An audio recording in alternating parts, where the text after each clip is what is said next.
Hi అండి. అందరికీ నమస్తే. నా రాక్షసుడు పార్ట్ 114. డ్రెస్సింగ్ రూమ్లోకి వెళ్ళి 15 నిమిషాల్లో రెడీ అయ్యి సూర్య ముందు నిలబడింది ధరణి. అందానికి అసూయ పుట్టేలా ఉన్న తన ప్రియసకి అందాన్ని చూసి మురిసిపోతూ నుదుటి మీద ముద్దు పెట్టి పద వెళ్దాం అంటాడు. వాళ్ళిద్దరూ జంటగా కిందకి దిగి వస్తూ ఉంటే అందరికీ రెండు కళ్ళు చాలటం లేదు చూడటానికి. ఒకరి కోసం ఒకరు పుట్టారా అనిపించేంత ముచ్చటగా ఉన్నారు ఇద్దరు. కొడుకు కోడల్ని చూసి మురిసిపోతూ సునంద గబగబా కిచెన్లోకి వెళ్ళి ఉప్పు నిమ్మకాయలు తెచ్చి సూర్య ధరణికి దిష్టి తీస్తుంది.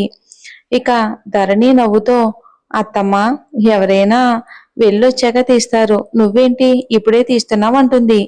వెళ్ళొచ్చాక మళ్ళీ తీస్తాలే, ఎంత అందంగా ఉన్నారో తెలుసా, మా అందరి దిష్టి తగిలేలా ఉంది మీకు అని దిష్టి తీసి పదండి వెళ్దామని అందరూ ఫంక్షన్ కి బయలుదేరుతారు. గంట ప్రయాణం తర్వాత అందరూ ఫంక్షన్ జరిగే ప్లేస్ కి చేరుకుంటారు. అక్కడ అరేంజ్మెంట్ చూస్తూ ఉంటేనే తెలుస్తుంది ఫంక్షన్ జరిపే వాళ్ళు మిలియనియర్స్ అని. అక్కడ హంగు ఆర్భాటం చూస్తూ ఉంటే డబ్బు నీళ్ళ ఖర్చు పెట్టారు అని తెలుస్తుంది.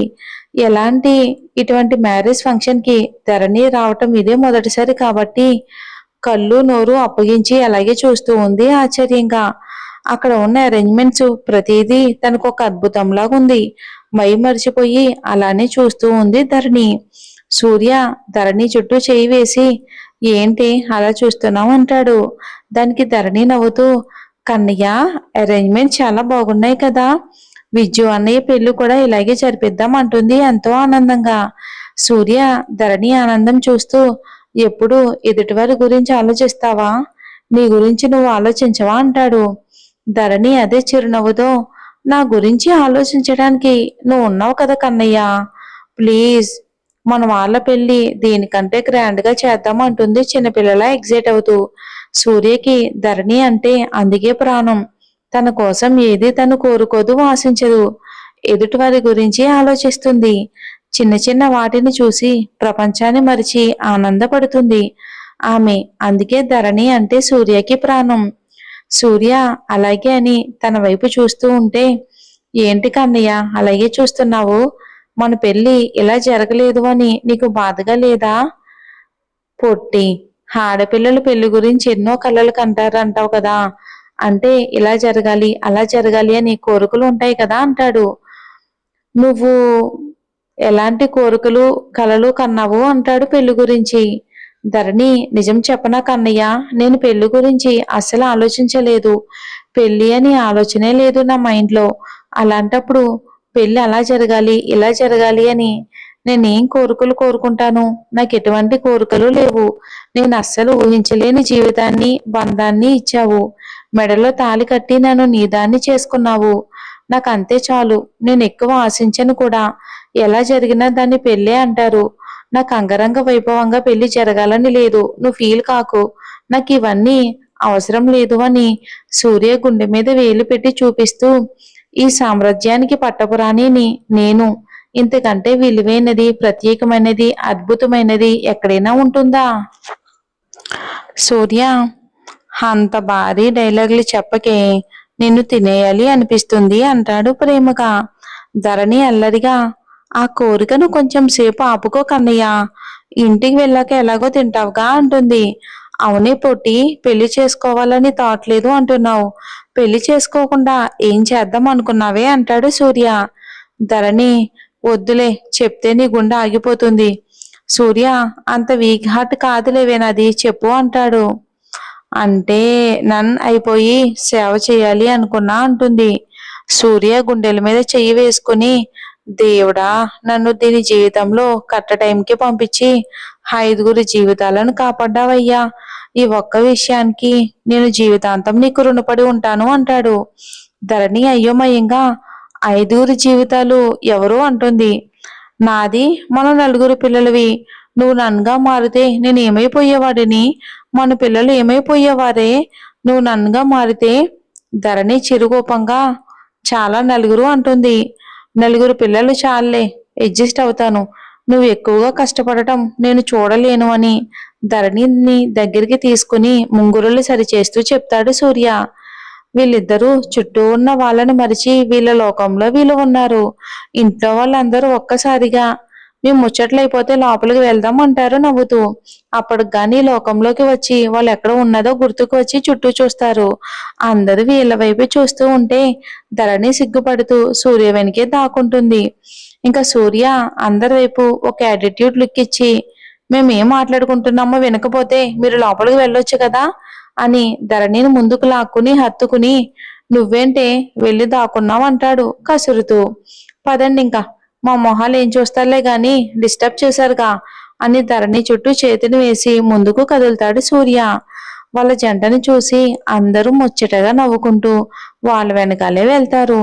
ఇంతకు ముందు సూర్య ఇప్పుడు చూస్తున్న సూర్యకి ఆకాశానికి భూమికి ఉన్నంత తేడా ఉండేసరికి రాఘవ శారద గారికి చాలా ఆశ్చర్యంగా అనిపిస్తుంది వాళ్ళని చూస్తుంటే.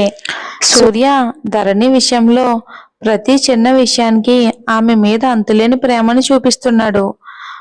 వాళ్ళ ఆ ప్రేమకి అస్సలు మాటలే రావట్లేదు వాళ్ళకి. ఆ రెండు కళ్ళ విలన్ సూర్య ధరణిని చూసి ఈ నవ్వులు ఈ ప్రేమలు ఇంకెంతసేపులే అనుకుని కన్నింగా నవ్వుతూ లోపలికి వెళ్తాడు. విలన్ కూడా బిజినెస్ మ్యాన్ కాబట్టి రాయల్ గా హుందాగా ఎవరికి కనిపించకుండా వెళ్ళి లాస్ట్ లో కూర్చుని అందరినీ గమనిస్తూ ఉంటాడు. ఇంకా సూర్య వాళ్ళ వెంట వచ్చిన సెల్వా సెక్యూరిటీ గార్డ్స్ ప్రతి ఒక్కొక్కలను అబ్జర్వ్ చేస్తూ ఉన్నారు. కానీ ఎవరు అనుమానాస్పదంగా కనిపించారు. ఫంక్షన్ కి ఇన్వైట్ చేసిన వాళ్ళు కూడా చాలా పగడ్బందీగా సెక్యూరిటీని అరేంజ్ చేసుకుంటారు. ఎందుకంటే వచ్చే వాళ్ళందరూ పెద్ద పెద్ద బిజినెస్ పర్సన్స్ కాబట్టి ఎవరికి ఏ చిన్న ఇబ్బంది లేకుండా ఉండడానికి. విలన్ కూడా పెద్ద బిజినెస్ మ్యాన్, పైగా అతను అందరికీ తెలుసు ఎంతో మంచి వ్యక్తిగా. కానీ లోపల ఉన్న రాక్షసమైన ఆలోచనలు ఎవరికీ తెలియదు కదా. ఆయన ఇప్పటి వరకు సూర్య మీద అటాక్ జరిపించిందే లేదు. ఈ విలన్ సూర్యకి అనుమానం వచ్చే విధంగా ఏ చిన్న అవకాశం అతను ఇవ్వలేదు.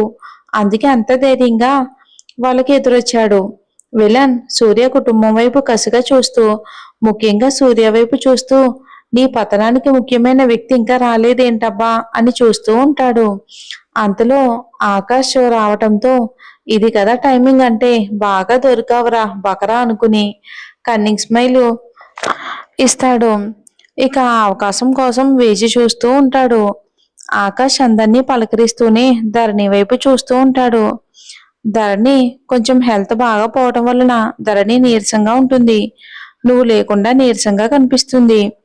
ధరణిని అలా చూసిన ఆకాష్ నాకు మనసులో నాకు తెలుసు బంగారు, నువ్వు వాడి దగ్గర సంతోషంగా ఉండలేవు. త్వరలోనే నేను వాడి దగ్గర నుంచి విడుదలయ్యేలా చేస్తాను అనుకుంటాడు. ఇదంతా గమనిస్తున్న సూర్యకి ఆకాష్ని అక్కడికక్కడే చంపేయాలి అన్నంత కోపం వస్తున్నా కూడా తను ఆ పని చేయలేడు.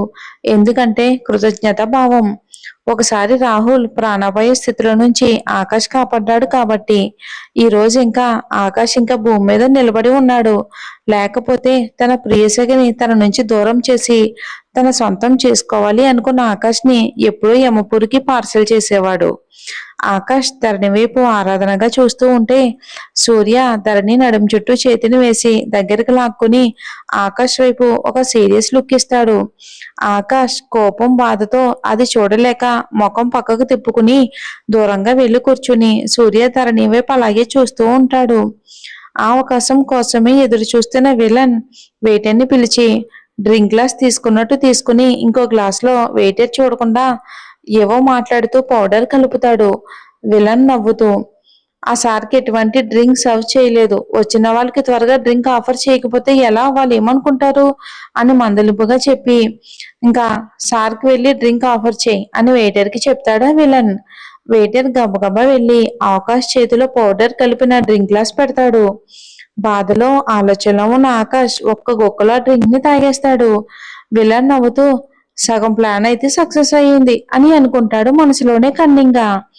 సూర్య ధరణితో పొట్టి ఏంటే మొహం అలా పెట్టావు? ధరణి నీరసంగా మొహం పెట్టి నాకు అస్సలేం బాగోలేదు కన్నయ్య, నాకు కడుపులో తిప్పినట్టుంది, ఇంకా నాకు మత్తుగా ఉంది అంటుంది. ఏమైంది, హాస్పిటల్కి వెళ్దామంటే వద్దు అన్నావు, చూడు ఎలా అయిపోతున్నావు అని ధరణిని రమ్య స్వప్నకి జాగ్రత్తగా చూస్తూ ఉండండి అని అప్పగించి జ్యూస్ తీసుకుని వస్తానని పక్కకి వెళ్తాడు సూర్య. మరేం జరుగుతుందో వచ్చే ఎపిసోడ్లో చూద్దాం. కొద్ది రోజులు మాత్రమే, డైలీ 2 ఎపిసోడ్స్ ఇస్తాను. Thanks for watching.